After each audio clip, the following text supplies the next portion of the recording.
Hi, இன்னைக்கு பார்க்க போகிற ரெசிபி என்னென்னா பீர்க்கங்காய் கிரேவி. இது நான்வெஜ் ஸ்டைலில் இருக்கும், ரொம்ப நல்லாயிருக்கும்.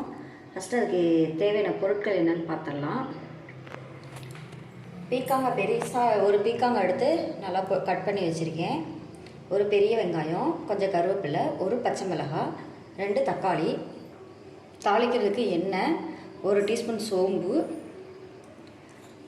கொஞ்சம் கரம் மசாலா, 1/2 ஸ்பூன் கரம் மசாலா, கொஞ்சம் மஞ்சத்தூள், நான் 1 ஸ்பூன் குழம்பு மிளகாத்தூள் எடுத்திருக்கேன், இஞ்சி பூண்டு பேஸ்ட்டு, தேங்காய் அரைச்சி வச்சுருக்கேன். இப்போ இது எப்படி செய்யலான்ட்டு பார்க்கலாம்.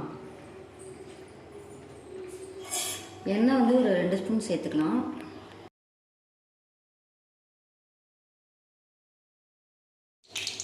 எண்ணெய் சூடாகிடுச்சு, இது கூட சோம்பு சேர்த்துக்கலாம்.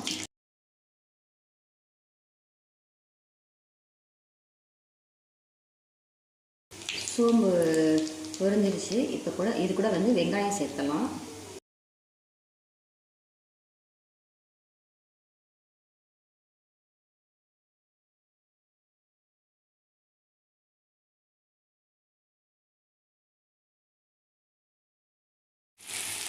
அடுத்து கருவேப்பிலை சேர்த்துக்கலாம்.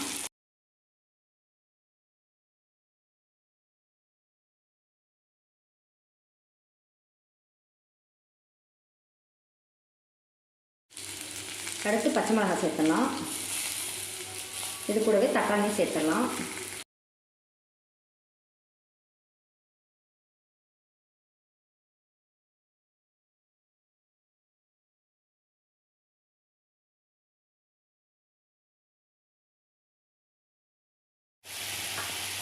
வதங்கிடுச்சுன்னா இப்போ அடுத்து இஞ்சி பூண்டு பேஸ்ட்டு சேர்த்துடலாம்.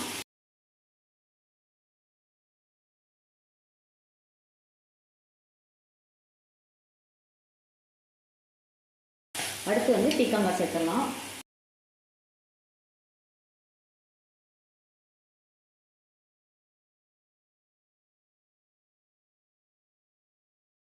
இது கூட உப்பு சேர்த்துடலாம். உப்பு தேவையான அளவு சேர்த்துக்கோங்க.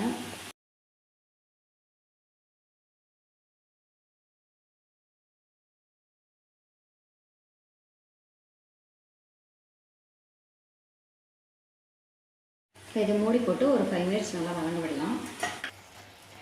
வதங்கிடுச்சுங்க. இப்போ இது கூட மஞ்சத்தூள் சேர்த்துடலாம். அடுத்து மிளகாத்தூள் சேர்த்துடலாம். அடுத்து இது கரம் மசாலா நல்லா கலந்து விட்டுக்கலாம்.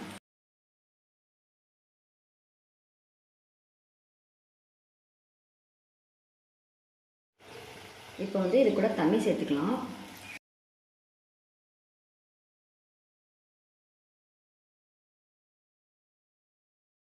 இப்போ இந்த அளவுக்கு தண்ணி இருந்தால் போதும். இப்போ இதை நல்லா வேக வச்சிடலாம். இது ஒரு 10 நிமிஷம் நல்லா வேக விட்டுடலாம்.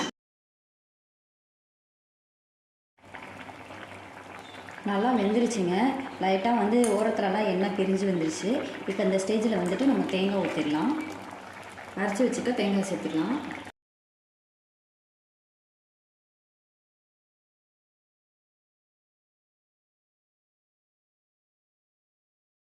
இது ஒரு 3 நிமிஷம் கொதிக்கட்டும்.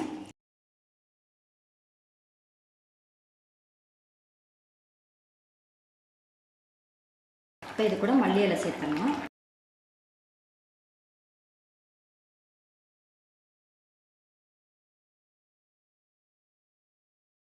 இப்போ ஸ்டவ் ஆஃப் பண்ணிடலாம். இது சாப்பாட்டுக்கு, இட்லி, தோசை எல்லாத்துக்குமே ரொம்ப நல்லாயிருக்கும். நீங்கள் ஒரு முறை செஞ்சு பாருங்கள். உங்களுக்கு இந்த டேஸ்ட் ரொம்ப பிடிக்கும். நீங்களும் ட்ரை பண்ணி பாருங்கள். இந்த வீடியோ பிடிச்சிருச்சுன்னா சேனலை சப்ஸ்கிரைப் பண்ணுங்கள். நன்றி.